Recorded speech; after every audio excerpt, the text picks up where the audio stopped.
बिस्मिल्लाहिर्रहमानिर्रहीम। अस्सलाम वालेकुम नाज़रीन, आप देख रहे हैं प्रोग्राम हर ज़ाविये से और मैं हूं आपकी मेज़बान अनम जुल्फ़िकार। नाज़रीन, प्रोग्राम में आज हम 3 इम्पॉर्टेंट टॉपिक्स पर बात करेंगे। सबसे पहले हमारा टॉपिक होगा आर्मी चीफ़ की तैनाती के हवाले से। इस आर्मी चीफ़ की तैनाती पर मुख्तलिफ़ किस्म के स्टेटमेंट सामने आ रहे हैं जो हम आपसे शेयर करना चाहेंगे। सबसे पहले ख्वाजा आसिफ का कहना है कि आर्मी चीफ़ की तैनाती के लिए नून लीग का कोई फेवरेट नाम नहीं है।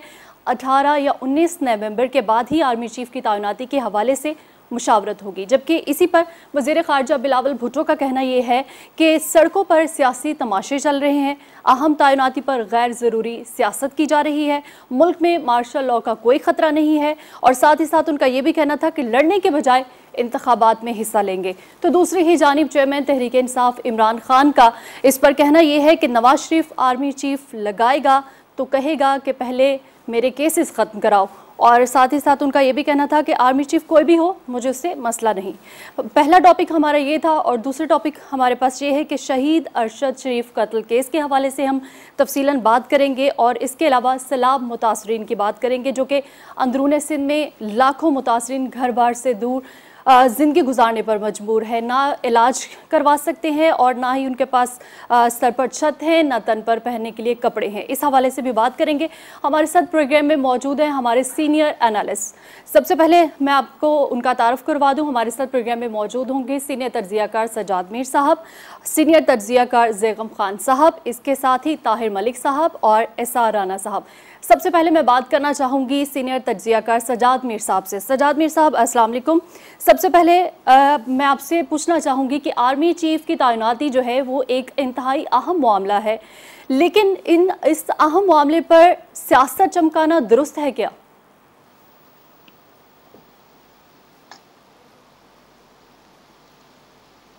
पाकिस्तान में माजी में 2-3 बार ऐसा हुआ है कि कुछ बहस शुरू हो जाती है कि फलां आर्मी चीफ होना चाहिए, फलां आर्मी चीफ होना चाहिए, वगरना उससे पहले तो ये तक था कि जब हमारे कोर कमांडर की मीटिंग होती थी तो किसी को पता नहीं चलता था और आमतौर पर कोर कमांडर के नाम तक मालूम नहीं हुआ करते थे लोगों को। लेकिन इस चीज़ को हमने बहुत पब्लिक कर दिया। क्यों कर दिया, कैसे कर दिया? फौज के सियासत में दखलंदाजी की वजह थी इसकी या कुछ और वजह थी, मुझे नहीं मालूम। यहाँ अगर मालूम भी होगी तो मैं इस पर कमेंट्स करना नहीं चाहता। इस वक्त सूरत हाल ये है कि असल मसला इमरान खान से शुरू हुआ है। इमरान खान से जो मसला शुरू हुआ है वो बज़ाहिर तो उस वक्त शुरू हुआ है जब उन्होंने एक IAS चीफ को की तकर्री यानी कि उसको मौजूद रहने पर इसरार किया और कहा कि उनका तबादला ना किया जाए, और उस पर उनकी खासी आर्मी के साथ एक चपकलसी पैदा हो गई और जिसकी बहुत सी बातें हैं, अंदरूनी खाना भी हैं, बैरून खाना भी हैं, लेकिन उसका मैं जिक्र करना नहीं चाहता। वो इसरार क्यों था? वो उससे पहले एक आर्मी IAS चीफ के हवाले से ज़रा शक व शुबा में मुब्तला हो गए थे कि अगर IAS चीफ ऐसा आ जाए जो बहुत सच बोलता हो तो कभी कभी वो बहुत अंदर की बातें भी कर जाता है और बता जाता है। यही मसला आज तक लिंगर ऑन कर रहा है। उन्हें एक आध लोगों पर शायद ख्याल है कि वो उनके हम ख्याल नहीं हो सकते, या उनका ख्याल है कि उनकी वो मदद नहीं की जाएगी जो उस वक्त की गई थी।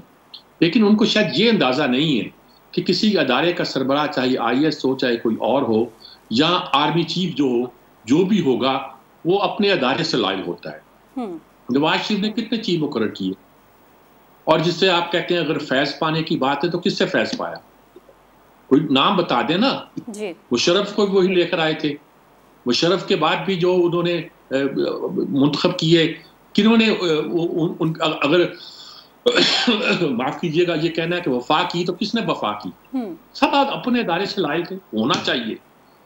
अगर एक आर्मी चीफ अपनी फौज से लायल नहीं है, वो सिपा सलार होकर अपने लश्कर के साथ लायल नहीं है, तो बहुत बड़ी गलत बात हो जाती है। वो अगर आप इस वक्त उनका ख्याल ये है और उनको अंदाजा है कि इक़्तिदार में आने पे किस किस अदारे ने उनके लिए क्या क्या रोल अदा किया और क्यों क्यों अदा किया, ये उनका ख्याल।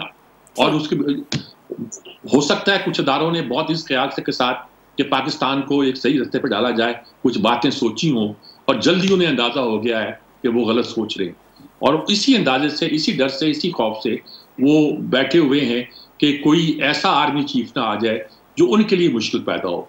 लेकिन चूंकि वो बात करना जानते हैं, दूसरों पर डालना जानते हैं, जो जुर्म वो खुद करते हैं वो दूसरों के सर पर डाल देते हैं।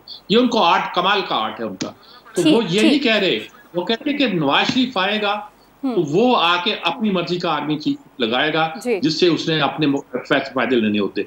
वो ये नहीं कहते कि मैं ये चाहता हूं कि आर्मी चीफ ऐसा आए जो मुझे फायदा पहुंचाए, वो उसे उल्ट बात कर रहे हैं। बहरहाल ये एक बहुत सेंसिटिव मामला है, इस मामले को मैं ज्यादा अब डिटेल नहीं करना चाहिए। ये एक सेंसिटिव मामला है। जी सजाद मीर साहब, आपका जवाब हमारे पास आ चुका है और अब मैं रुख करूंगी ज़ैगम खान साहब से। सर, आप क्या कहेंगे, आर्मी चीफ की तैनाती अहम मामला और इस पर इस तरह से सियासत करना दुरुस्त है क्या?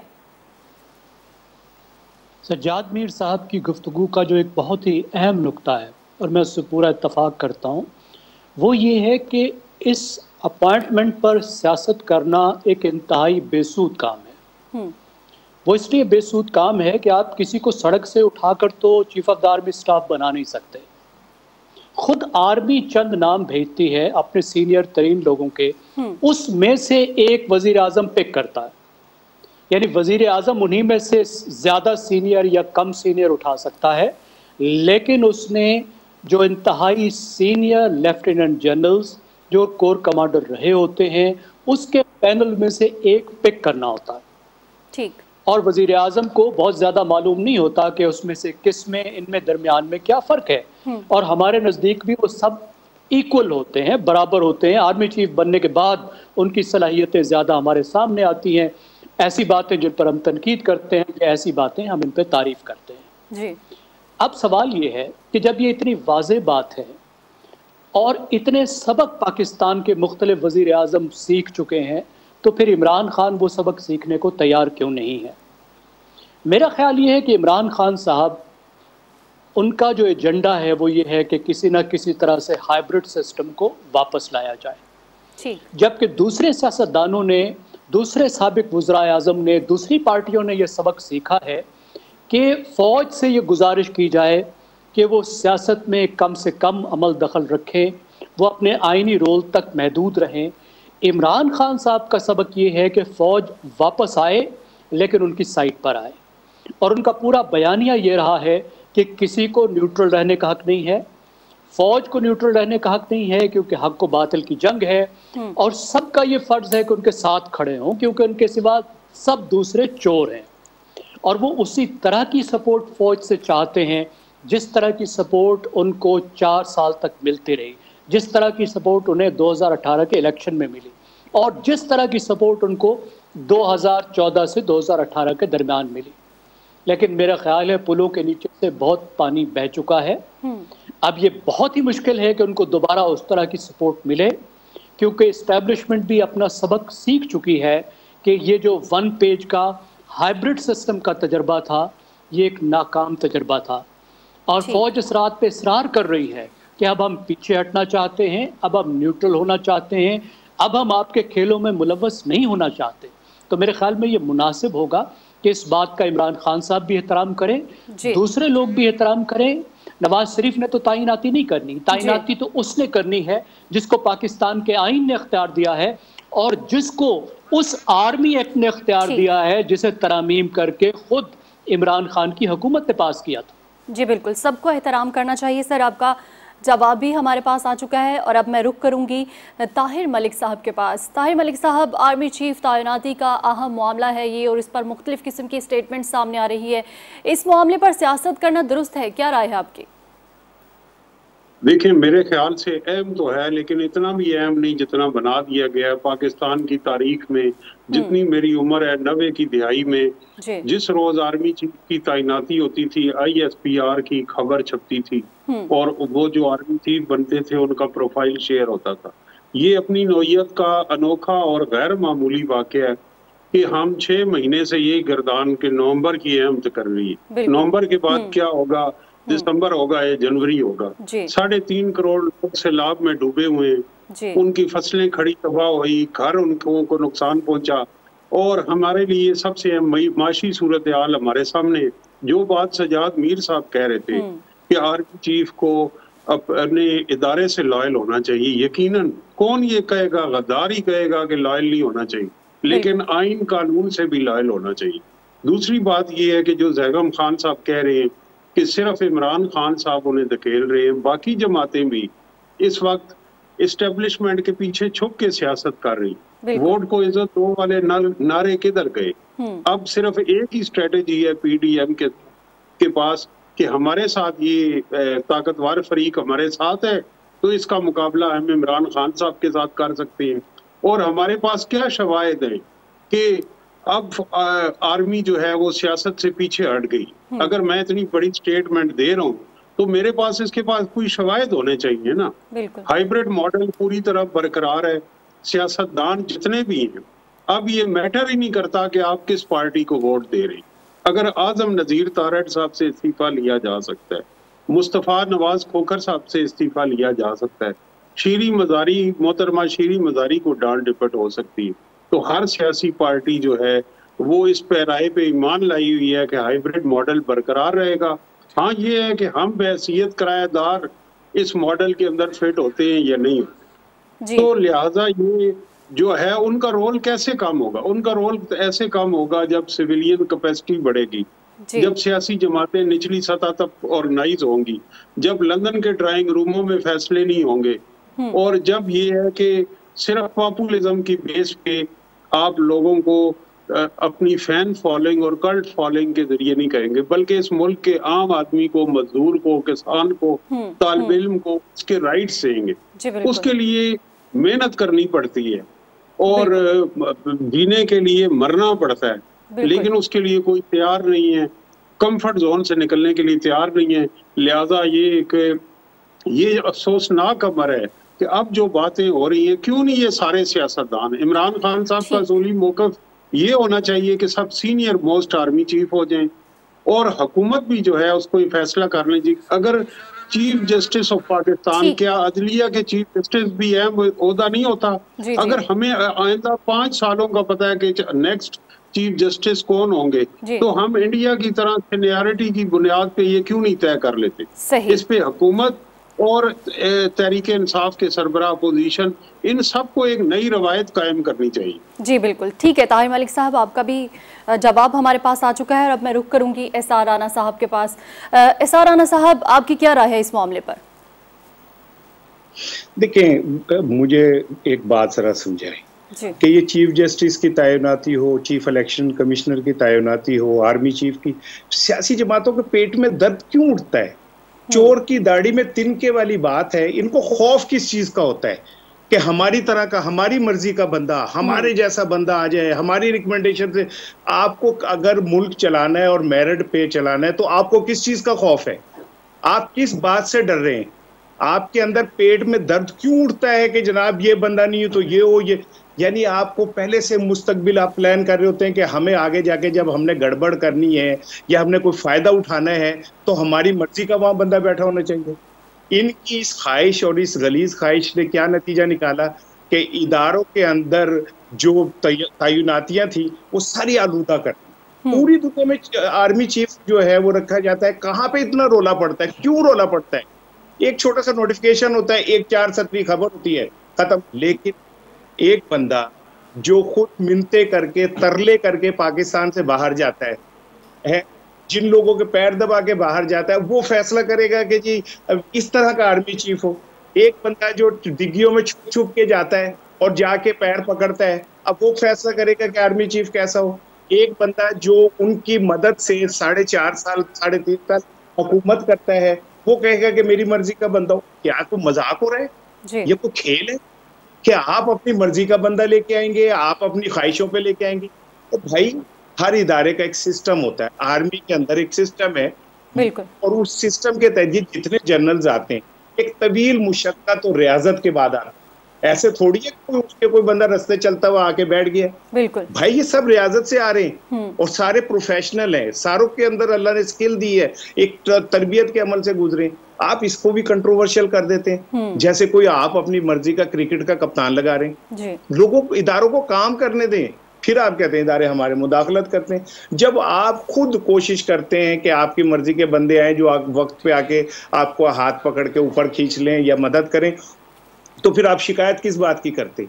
आप में से कौन है ऐसा नीट क्लीन जो ये कहे कि जी मैं बड़ा पाक साफ हूँ, सारे आप उसी दर के ऊपर झुकते हैं, और जब मौका आता है तो आप चाहते हैं, जैसे आपको तो बड़ी सलाहियत है आप में फैसला करने की, आप अपनी तंजीमें नहीं चला पाते, आप अपने जनाब वाली सियासी जमातों के ओहदेदार नहीं रख पाते, आप पाकिस्तान के सबसे मुक्तदर इदारा जो है उसके ऊपर कमेंट करने के, उसके जी मेरी मर्जी का आर्मी चीफ, भाई आर्मी चीफ को फौज की हिरारकी के मुताबिक आना चाहिए। और आप अपने तरफ देखें, आप सारी जिंदगी कासा लेके खड़े होते हैं उन्हीं दरवाजों पे, और जनाब अली उनको आप सिलेक्ट करेंगे, ये कहाँ का इंसाफ है? जी, और जी। ये जो सियासी जमातें जितनी भी हैं, आई एम सॉरी टू से कि ये सब सियासी जमातें मसलहतों के मारे हुए और छोटे छोटे मुफादात के गुलाम। ठीक है इसार राना साहब, आपकी राय भी आ चुकी है हमारे पास। अभी हमें जाना होगा ब्रेक पर, और ब्रेक पर आने के बाद हम बात करेंगे शहीद अरशद शरीफ कत्ल केस की में अहम पेशरफ जो सामने आई है उस हवाले से हम बात करेंगे तफसीलन। अभी जाना होगा हमें ब्रेक पर, वापस आएंगे ब्रेक के बाद।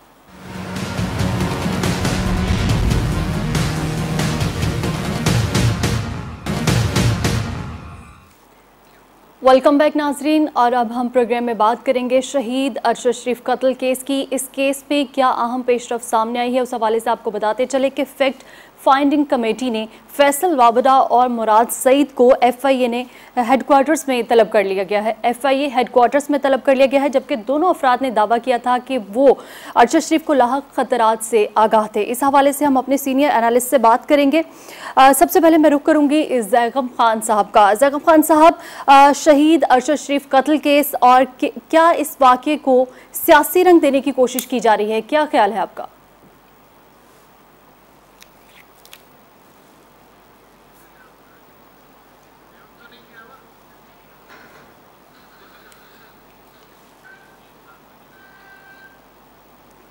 ज़ैगम खान साहब, आपको मेरी आवाज़ आ रही है?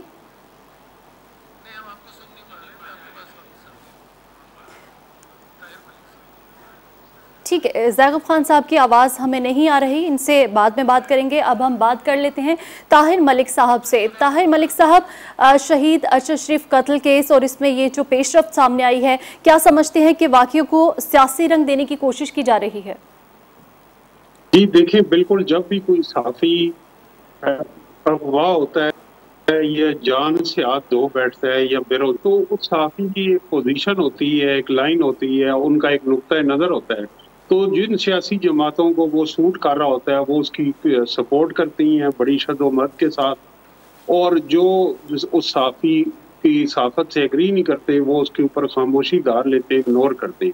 लेकिन देखा जाए तो हमारे मुल्क में सबसे बड़ा ये एक साइन है कि आज़ादी सहाफ़त के हवाले से और पाकिस्तान दुनिया में सहाफ़त करने के हवाले से दुनिया के ख़तरनाक तरीन ममालिक में इसका शुमार है। और ये इस हुकूमत की सिर्फ जो सूरत हाल नहीं, हमने ये देखा कि शहजाद जो सलीम है वो इसमें मर्डर हुए, हामिद मीर साहब को गोलियां लगी, मतीउल्लाह जान साहब अगवा हुए, और बहुत सारे साफी जो हैं उनके साथ ये हुआ, बेरोजगार बहुत सारे हुए और उनके प्रोग्राम बंद हुए। तो ये जो अरशद शरीफ का केस है ये भी उस पैटर्न वो ही है और तसलसल है। और इसमें सबसे हैरत अंगेज बात मेरे लिए ये है और बड़ी फ्रस्ट्रेटिंग बात भी है कि अरशद शरीफ जो हैं वो पाकिस्तान की आला अदलिया को खत के जरिए आगाह कर रहे हैं कि मुझे मेरी जिंदगी को खतरा है, और वो मुल्क से बाहर चले जाते हैं और फिर मुल्क से बाहर वो जिंदगी से हाथ धो बैठते हैं। फिर उनकी वालदा एक खत लिखती है सुप्रीम कोर्ट को जिसमें वो कहती है, इस खत का हवाला देती है अपने बेटे को, लेकिन अभी तक जो है वो इसके ऊपर कोई हम नहीं देख रहे कि जो इंसाफ के आला इदारे हैं वो इसके ऊपर कोई एक मुतहरिक किरदार अदा करें। जब मतीउल्लाह जान अगवा हुए थे तो उन्होंने अगले दिन कोर्ट में पेश की सुप्रीम कोर्ट में। अब वो चीफ जस्टिस रिटायर हो चुके हैं साकिब निसार साहब, तो बड़ी अच्छा किसी जजीरे पे अच्छी अपनी छुट्टियां गुजार रहे हैं, और उनको ये नहीं है कि उनकी अदालत एक साफी ने पेश होना था और वो साफी अगवा हो गया। तो ये तो मायूसी ये है कि जिन इदारों का काम है तहफ़्फ़ुज़ इंसाफ, अगर उन्होंने ही आंखें दूसरी तरफ फेर ली, आंखें बंद कर ली, तो क्या करें? जिनका जो कस्टोडियन, जिन्होंने रूल ऑफ लॉ इंश्योर करना, जिन्होंने हाथ उठाया हुआ है इस मुल्क में पिलर ऑफ स्टेट तहफ़्फ़ुज़ देने के, तो बेटा जान से हाथ धो बैठा और इंसाफ की दुआएं दी गई है सुप्रीम कोर्ट, लेकिन कौन सा ऐसा खूने जिगर एक अर्ज लिखेंगे कि जिससे हमारे इदारे अदा करेंगे। ठीक है ताहिर मलिक साहब, आपकी राय हम तक आ चुकी है और अब हम बात करेंगे ज़ैकुम खान साहब से। ज़ैकुम खान साहब, यही क्वेश्चन मेरा आपसे है, क्या ये इस वाक़े को सियासी रंग देने की कोशिश की जा रही है? शहीद अरशद शरीफ कत्ल केस में जो अहम पेशरफ्त आई है उसके बाद आपकी क्या राय है? इसमें तो कोई शक नहीं है कि दोनों तरफ से इस पर सियासत की जा रही है, सियासी नैरेटिव्स बनाए जा रहे हैं और एक दूसरे को फंसाने की कोशिश की जा रही है। ठीक, ये मेरे ख्याल में इंतहाई नामुनासिब है। अगर इन दो अफराद को FIA ने नॉर्मली ये पूछने के लिए बुलाया है कि जो ख़तरात की आप बात करते थे वो ख़तरात कहाँ से थे तफ्तीश के लिए, लेकिन लगता ये है कि ऐसी बात नहीं है। ये महसूस होता है कि वो जो सियासत है उसका कोई तसलसल ही है। देखिए, जो पाकिस्तान के जो 53 सहाफ़ी पिछले 10 साल में शहीद हुए, बिल्कुल, जिनमें से सिर्फ 2 के मुजरिम कैफिर किरदार तक पहुँचे और बहुत से वाक़यात जिनकी तरफ मेरे कुलीग ने इशारा किया और हुए, उनमें और इस केस में एक बहुत बड़ा फ़र्क है। ये केस कहीं ज़्यादा पेचीदा है और उसकी वजह यह है कि ये केस एक दूसरे मुल्क में हुआ है। आज की जो दुनिया है उसमें रियासत बहुत तकड़ी चीज़ है। अगर एक रियासत आपके साथ ताउन ना करे तो फिर आपके लिए बहुत मुश्किल हो जाता है। इस केस को अगर हमने हल करना है और अंजाम तक लेकर जाना है और हमें अरशद शरीफ शहीद के मुल्ज़मान को, मुजरिमान को कैफर किरदार तक पहुंचाना है तो फिर हमें कीनिया के सर पर सवार होना होगा। किस तरीके से? बिल्कुल उस तरीके से जिस तरह 2002 में डैनियल पर्ल के कत्ल के बाद अमेरिका हमारे सर पर सवार हुआ था। वही पाकिस्तान जहां 53 पाकिस्तानी सहाफ़ियों में से 51 के कातलों को छुट्टी मिल गई, उनको सज़ा नहीं हो सकी, तफ्तीश नहीं की जा सकी, उसी मुल्क में अमेरिका ने उसी मुल्क से डैनियल पर्ल के कातलों को पकड़वाया और सज़ा भी दिलवाई। इसी तरीके से हमें कीनिया पर दबाव डालना होगा, सहाफ़ियों को, सहाफ़ती इदारों को, सिविल सोसाइटी को, पाकिस्तान की हुकूमत को, क्योंकि तमाम इन्फॉर्मेशन वहाँ पड़ी है, तमाम सबूत वहाँ पड़े हैं। जो फौरी मुजरिम हैं, जिन मुजरिमों ने ये कुछ किया है, वो वहाँ बैठे हुए हैं। ये बात की बात है कि एक दफ़ा जब वो मुजरिम पकड़ लिए जाते हैं तो हम ये डांडे मिलाएं और तफ्तीश करने वाले ये देखें कि ये बात पीछे कहाँ तक जाती है। इसके लिए हमें बैनुल अक़वामी इदारों का ताउन हासिल करना होगा और कीनिया की हुकूमत पर ख़ुद भी जितना हम दबाव डाल सकते हैं वो डालना होगा। ठीक है ज़ैकुम खान साहब, आपकी राय भी हम तक आ चुकी है और अब मैं रुख करूंगी सजाद मीर साहब का। सजाद मीर साहब, यही मामला मैं आपसे पूछना चाहूँगी, आपकी क्या राय है इस पर? देखें, एक साथी सहाफ़ी के इस तरह कत्ल हो जाने पर जो गम और गुस्सा में पाया जाता है वो बिल्कुल दुरुस्त है। मसला बिल्कुल ज़ैकुम साहब ने ये बात दुरुस्त की कि इसमें एक और मुल्क इन्वॉल्व है और वो मुल्क, उसका कोई क्रेडिबिलिटी कोई ज़्यादा अच्छी नहीं है, ना उसकी पुलिस की, ना उनकी हुकूमत की, या वहाँ के निज़ाम की। ज़ाहिर है कि कॉम्प्लिकेटेड तो मसला है कि अरशद शरीफ जब गया था तो सिर्फ वो, जैसे कहा जाता है कि वफाक कह रहा है कि सूबे ने रेड अलर्ट अगर जारी किया था लेटर तो वफाक को इतला नहीं दी थी, या फलां अदारों, दूसरे अदारे कहते हैं हमें इतला नहीं दी थी। उसके तो एस्टेब्लिशमेंट से बहुत से ताल्लुकात बताए जाते क्या थे।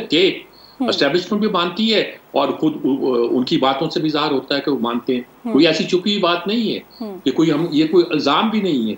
ये एक ऐसी सूरत हाल है गोया वो एस्टेब्लिशमेंट का आलाकार होना गलत होता है, उनको सोर्स बनाना अपना वो कोई गलत बात नहीं होती साबित में। तो अरशद शरीफ जब जिस तरह गया मुल्क से बाहर, वो ज़ाहिर एक मिस्टीरियस बात है और उसका क्रेडिट इमरान खान ने भी लिया कि मैंने इन्फॉर्म किया, मैंने फोर्स किया, मैंने कहा। उनकी खैबर पख्तूनख्वा की हुकूमत में अगर मुराद सईद जाकर उनको छोड़ के आया और कहता है कि मुझे इल्म था, क्या मामला है, सारी बातें हैं, और दूसरी तरफ अगर वापडा ने तो हंगामा कर दिया, मेरा दोस्त था और उसमें मुझे पता है कत्ल में क्या है, तो पूछना हक बनता है, कोई ऐसी बात नहीं है। लेकिन अगर इसको सियासत बनाया जाए कि सिर्फ PTI के लोगों को बुला के पूछा जाए और अगर दूसरे लोग कोई और वर्शन बयान करें तो उनसे कोई पूछगीछ ना हो तो यकीनन शकूक पैदा होंगे, शुबा पैदा होगा कि क्या बात है, बाकी लोगों से नहीं पूछा जा रहा। बात यह है कि अगर जहां तक स्टेट का मामला है, स्टेट ने इतना तो किया है कि अपना अपना एक डेलीगेशन वहां भेजा है, कीनिया में जो तहकीक भी करता रहा है, और अब दूसरा भेजा है जो दुबई में जाके तहकीक कर रहा है। लेकिन ये मिस्ट्री हमें सॉल्व करनी पड़ेगी कि वो कैसे, क्या हुआ क्या है, ये इसी तरह सॉल्व होगी। क्या हम इसमें जेन्युइन सच है या गलत कर रहे हैं? क्या सचमुच हमें अदलिया से कहना चाहिए कि वो अपना एक बोर्ड कायम करे और उनको भेजे, जीआईडी हो या जो भी हो, उसका नाम दे दिया जाए, जो जाके वहां तहकीक करे? वो लोग कोऑपरेट नहीं कर रहे, ठीक बात है, स्टेट भी वहां की कोऑपरेट नहीं कर रहे, वहां के वो लोग भी कोऑपरेट नहीं कर रहे, जो मिस्ट्री उस पूरे मामले के है वो अनर्थ नहीं हो रही। ठीक है, हम उस पर दबाव डालें, हमारे साथ वो, हम अगर बैनुल अक़वामी इदारों को इस पे रिक्वेस्ट करें, उनसे कहें कि वो कीनिया पे दबाव डालकर इस बात की तहकीक करने में हमारी मदद करें, और दुबई पर भी पता चलना चाहिए। और जो लोग वहां गए हैं वो लोग क्या कहानी क्या थी? ठीक है, एक आदमी को इस मामले पर कीनिया का ताउन बहुत ज़रूरी है। सज्जाद मीर साहब, आपकी राय भी हम तक आ चुकी है और अब मैं रुक करूंगी एसआर राना साहब की तरफ। एसआर राना साहब, क्या समझते हैं आप कि आप वाकई ही इस वाक़े को सियासी रंग देने की कोशिश की जा रही है? देखिए, सियासी रंग देने की कोशिश नहीं की जा रही, ये वाक़या एक सियासत का ही तसलसल है। ठीक। और जो अरशद शरीफ की शहादत है वो हमारे जो पॉलिटिकल गटर पॉलिटिकल सिस्टम, बदबूदार पॉलिटिकल सिस्टम जो है ना, ये उसी के एक कड़ी है। वो क्यों गए, किस तरह उन्हें भेजा गया, किन वजूहात की बिना पर वो गए, किन हालात की वजह से गए, फिर उसके बाद उन्हें कीनिया जाने पे क्यों मजबूर किया गया, उनके वीज़े की एक्सटेंशन और कुछ ममालिक में उनके दाखिले को रोकने के बाद कीनिया की तरफ डाइवर्ट जो किया गया वो क्यों किया गया। मेरी इतलात के लिए तैयार हो चुके थे, उनके एस्टेब्लिशमेंट से भी मामला बेहतर हो गए थे, ताल्लुकात भी बेहतर हो गए थे, ऑल ऑफ ए सडन ये एक सानिया हो गया। अब ये सवाल को ढके छुपे नहीं है कि इसका क्राइम की दुनिया में एक तरीका असूल है कि जब कोई ऐसा मर्डर होता है तो ये देखा जाता है कि इसका बेनिफिशरी कौन है। आप ये देखें, दूसरी चीज ये है कि अरशद शरीफ के शुरू में तो जो यहाँ पे एक मीडिया कैंपेन चलाई गई एक मखसूस ग्रोह ने कि और साबित करने की कोशिश की गई कि अरशद शरीफ एक हादसाती वाक़े में वो कीनिया पुलिस वालों की गलती से हो गया। ये तो जब पोस्टमार्टम रिपोर्ट आई और पोस्टमार्टम रिपोर्ट में पता चला कि उनकी तो 2 जो है पसलियां टूटी हुई हैं, 4 नाखून निकले हुए हैं, उनके चेहरे के ऊपर जो निशान है तशद्दुद के वो हैं, फिर उनकी क्या नाम है सर के डैमेज हुआ हुआ है, तो पता चला कि नहीं ये तो टारगेट किलिंग हुई है। अच्छा, अब टारगेट किलिंग हो गई, अब उनकी वालदा को तो आप एफआईआर नहीं दे रहे, वालदा जो है वो रो रही हैं, उनकी आप सुनवाई नहीं कर रहे और वो इधर उधर से चीजें जो है सामने आ रही। ये सारा पॉलिटिकल गेम नहीं है तो और क्या है? ये एक सियासी रंग नहीं दिया जा रहा तो और क्या है?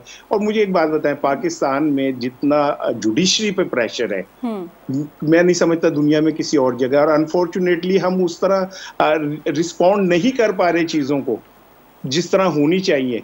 मैं सबसे बड़ा अलमिया तो ये है कि अरशद शरीफ शहीद हुआ, अब तक तो दूध का दूध पानी का पानी, एटलीस्ट ये तो पता चल जाता कि कौन लोग थे, किन्होंने मारा, क्या हुआ, फ्रांसिक हो गई होती, एविडेंस कटे हो गए होते, 10,000 चीजें हो गई होती। लेकिन अनफॉर्चुनेटली मुझे ऐसा लगता है कि हमारे जो हुक्मरान है इस मामले को सॉल्व करने में संजीदा नहीं है। खत लिख देना तो अपनी जिम्मेदारी किसी के गले डालने की बात हुई ना। ऐसा ही आपकी जिम्मेदारी क्या है? आप एक हुक्मरान है, आपके पास वसाइल है, आप why don't you contact with वो मुल्क से, कीनिया से, क्यों नहीं उनके ऊपर सफारती आप प्रेशर बढ़ाते, क्यों नहीं उनके ऊपर आप वो मजाक हो रहे कि आपका सीनियर जो साफी है वो जाता है, वो वहां मर जाता है, आप कहते हैं अदालतों से, पाकिस्तानी अदालतों आप कर दें जी, तो फिर आप किस लिए? आपका क्या मसरफ है अगर आप? जी सर, बिल्कुल ये कोई मामूली बात नहीं है और पहले ये देखना होगा कि शहीद अरशद शरीफ की मुल्क छोड़कर जाने की क्या वजह थी। पहले इन तमाम पहलुओं को देखना होगा, फिर ही हम इस मामले की तह तक पहुंच सकेंगे। एसआर राना साहब की राय भी हम तक आ चुकी है। अभी हमें जाना होगा ब्रेक पर, वापस आएंगे ब्रेक के बाद, हमारे साथ रहिएगा।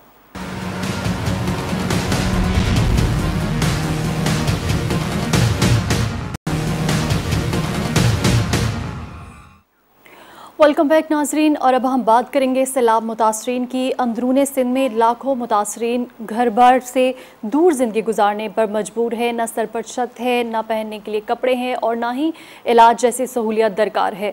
इस हवाले से हम प्रोग्राम में बात करेंगे। हम सबसे पहले रुख करेंगे ज़ैगम खान साहब का। ज़ैगम खान साहब, सर्दियों की आमद है और ऊपर से सैलाब मुतासरीन अब तक आर्जी पनाहगाहों में सख्त ज़िंदगी गुजारने पर मजबूर हैं। क्या समझते हैं आप, वफाकी और जो सूबाई हुकूमतें हैं उन्होंने सैलाब की दाद रसी के दावे पूरे कर दिए हैं?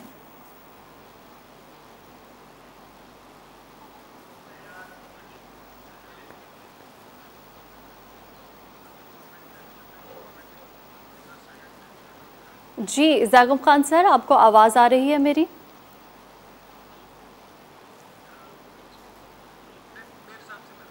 ठीक है, ज़ैगम खान साहब को हमारी आवाज़ नहीं जा रही है। और अभी मैं रुख करूंगी सजाद मीर साहब का। सजाद मीर साहब, यही क्वेश्चन मैं आपसे पूछना चाहूँगी, क्या राय है आपकी इस पर? देखिए, जो वादे हमारी हुकूमतों ने किए थे, जो वसाइल उनको दस्तयाब थे, वो तो पूरे कर दिए होंगे, या शायद कुछ कम किए होंगे, 80% किए होंगे, 90% किए होंगे। और वो वादे भी बहुत ज़्यादा नहीं थे। जितना बड़ा मसला है उतने वादे भी नहीं थे। और जितना बड़ा हम दुनिया को बताना 30 बिलियन या 40 बिलियन कहता है डॉलर का लॉस हुआ है। और पाकिस्तान तनहा जो है आलमी ये मौसमियाती तब्दीली है उसके वो असरात जो उस पर सिर्फ उस पर पड़े हैं, उससे निपटने की सलाहियत नहीं रखता। दुनिया खामोश है। अब हम सियासत करें इसको, ये कहें कि इमरान खान ने जो कियास क्रिएट किया हुआ उसकी वजह से दुनिया हमारी तो तवज्जो देती है। ये कहें कि हुकूमत नालायक है, बिल्कुल नाअहल है, इसको पैसे देगा। भाई नहीं, जहाँ इंसानी हमदर्दी का सवाल पैदा होता है दुनिया को सामने आना चाहिए और आना पड़ता है। यूएन के सेक्रेटरी जनरल कह चुके हैं कि पाकिस्तान को कितना नुकसान हुआ। भाई सिंध का आप तसव्वुर कर सकते हैं कि फसलें तबाह हो गई। भाई बिल्कुल, हमारा यानी कि वो फसलें तबाह हुई हैं जो हमारी इकोनॉमी की बुनियाद थी। और अगली फसलें वो उगा नहीं सकते क्योंकि पानी खड़ा है। और पानी की निकासी का कोई इंतजाम नजर नहीं आता कि किस तरह से निकाला जाए। बलूचिस्तान में तो चलो हमने कोताहियां हुई, हमारे सारे डैम टूट गए जो हमने बनाए थे। अंग्रेज के जमाने का बनाया हुआ एक डैम टूटा है जो आगे गया, लेकिन ये जो डैम हमने बनाए थे, पैसे खुद बुद्ध किए थे, खाए थे, तबाही मचाई थी, वो हमारे सामने है। ठीक है, बात ठीक है, लेकिन बात ये है उसकी निकासी का कोई बंदोबस्त जो है, कोई भी हमने सोचा भी नहीं था कि पानी इतना आ जाएगा और इस तरह आ जाएगा। और वो पानी दरियाओं के सैलाब की शक्ल में नहीं होगा, बल्कि आसमान से अजाब की शक्ल में बरसेगा। अजाब के लफ्ज़ कोई और बात न समझ जाए, लेकिन अजाब ही है हम पर, और क्या है। जी बिल्कुल, अजाब की शक्ल ही है था ये सैलाब। सजाद मीर साहब, आपकी राय हम तक पहुंच चुकी है और अभी मैं रुख करूंगी ज़ैगम खान साहब की जानिब। ज़ैगम खान सर, यही क्वेश्चन आपकी तरफ भी करूंगी। वफाकी और सूबाई हुकूमतों ने सैलाब ज़दगान की दादरसी के दावे पूरे कर दिए हैं, क्या लगता है आपको? आलम साहब, सबसे पहले तो आप देखिए कि कितनी बड़ी तबाही हुई जी। अक़वाम मुत्तहिदा ये कहती है कि 3 करोड़ 30 लाख अफराद मुतासर हुए जी, जिसका मतलब ये है कि हर 7वां पाकिस्तानी इस आफत से मुतासर हुआ है। 80 लाख लोग बेघर हुए हैं, 1 करोड़ बच्चे मुतासर हुए हैं जी। और वर्ल्ड बैंक के मुताबिक 1 करोड़ लोग जो पहले गरीब नहीं थे वो अब गरीब हो चुके हैं। जहाँ तक इमदाद की सवाल है, देखिए इमदाद के 3 स्टेजेस होते हैं। जब भी कोई आफत आती है तो सबसे पहले रिलीफ दी जाती है, यानी फौरी जो उनको इमदाद की ज़रूरत होती है, खाने की, पीने की, इलाज की, शेल्टर की।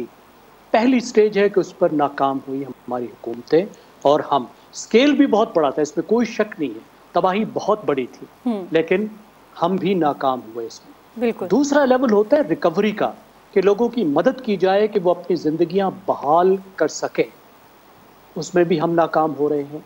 लेकिन एक तीसरी बात है जो सबसे अहम बात है, जिसकी वजह से ये लोग बार बार मुसीबत में फंसते हैं, वो है रेजिलियंस। क्या लोगों की कमर इतनी तकड़ी है कि वो मुसीबत को सह सकें? क्या हमने लोगों को इतना मजबूत बनाया है, उनको तालीम दी है, उनको सेहत दी है, उनके माशी हालात ऐसे बेहतर किए हैं कि अगर कोई आफत आए तो थोड़ा सा झटका खा के वो फिर अपने पाँव पे खड़े हो सके। सबसे बड़ी हमारी कमजोरी वो है।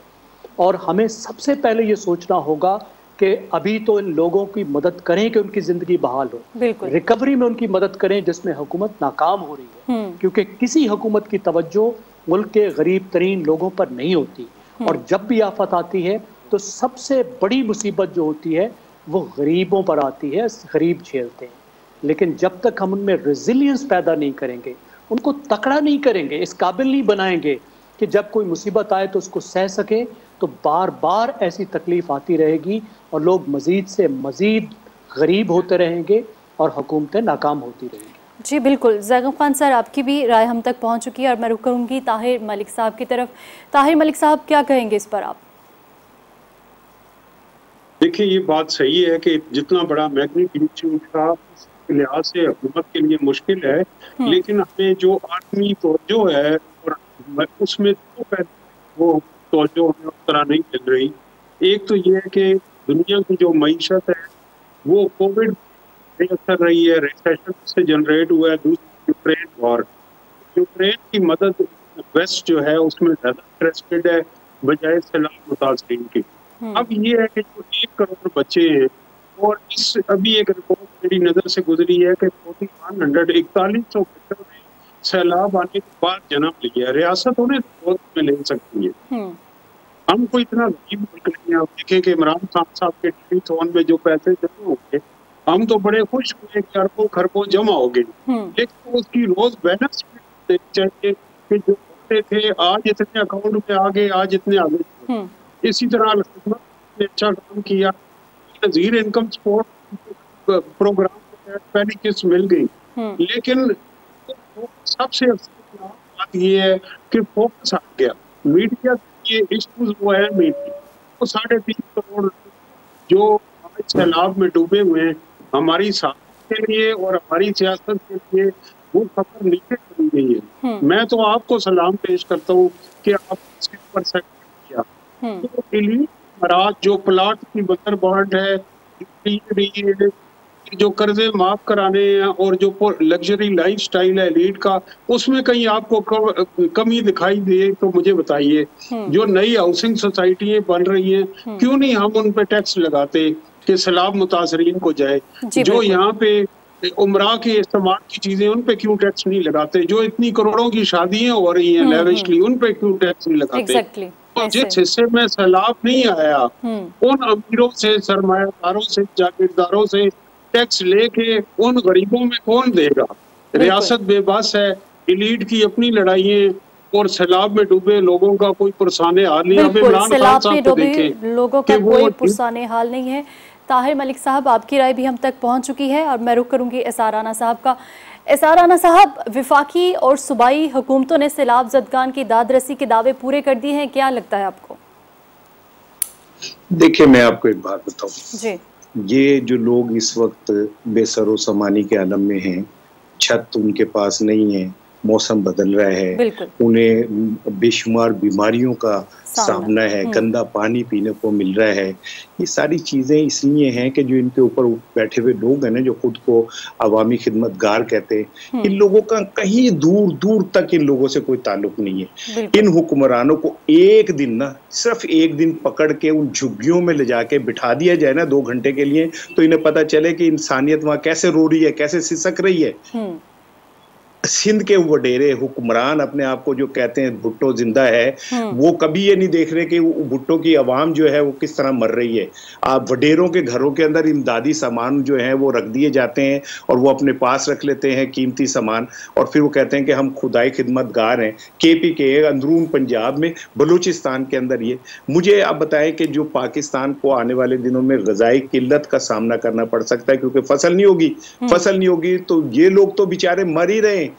ये तो समझे कि इनकी तो जिंदगी तबाह हो गई। अगले 10, 15, 20 साल तक ये अभी अपने पैरों पे नहीं खड़े हो सकते। इंफ्रास्ट्रक्चर तबाह हो गया सारा, और सियासतदान हमारे लग्जरी गाड़ियों में फिरते हैं, करोड़ों रुपए की गाड़ियों के अंदर फिर के गरीबों की खिदमत का जो है दावा करते हैं, बंगले, कोठियां, इस तरह ये जिंदगी गुजार रहे हैं जैसे ये कोई ऊपर से भी उतरी हुई मखलूक है, और वो जो नीचे लोग हैं ना, वो सिर्फ मरने के लिए पैदा हुए हैं। उसकी रीजन ये है कि ये वो लोग हैं मसनूई लीडरशिप, जो मैन्यूवर करके, जो जोड़ तोड़ करके, जुल्म सितम करके, गुंडागर्दी करके और अपनी ताकत का इस्तेमाल करके और ये जो माफियाज बन के ये ऊपर आके बैठ जाते हैं और बैठने के बाद वो हशर करते हैं कौम का जो इस टाइम हो रहा है। वहां पे आप छोड़ दे, आप जाके उन खवातीन के मसाइल देखें, वो जचकी के मरहले से गुजर रही है, किसी का कुछ है, कोई किसी का कुछ है, किसी को किसी की होश नहीं है। ये लोग अपने एक दूसरे के गिरबान पर, आर्मी चीफ इनकी मर्जी का लगा दो और जो नीचे लोग मर रहे हैं, जिनके ऊपर ये हुक्मरानगी कर रहे होते हैं, उनका कौन पूछने वाला है, उनकी कौन बात सुनने वाला है। पाकिस्तान शदीद ग़ज़ाई किल्लत का शिकार होने जा रहा है, मैं आपको पहले बता रहा हूँ, लेकिन किसी की का ध्यान है, सिर्फ इन्हें पता है कि अगर ऐसा होगा कटोरा पकड़ेंगे भीख का, यूएनओ में चले जाएंगे, इधर चले जाएंगे। तुम्हारे पास जो अरबों खरबों रुपए हैं, क्यों नहीं देते हैं लोगों को? बिल्कुल। तुम क्यों नहीं बाहर निकल के खैरात करते?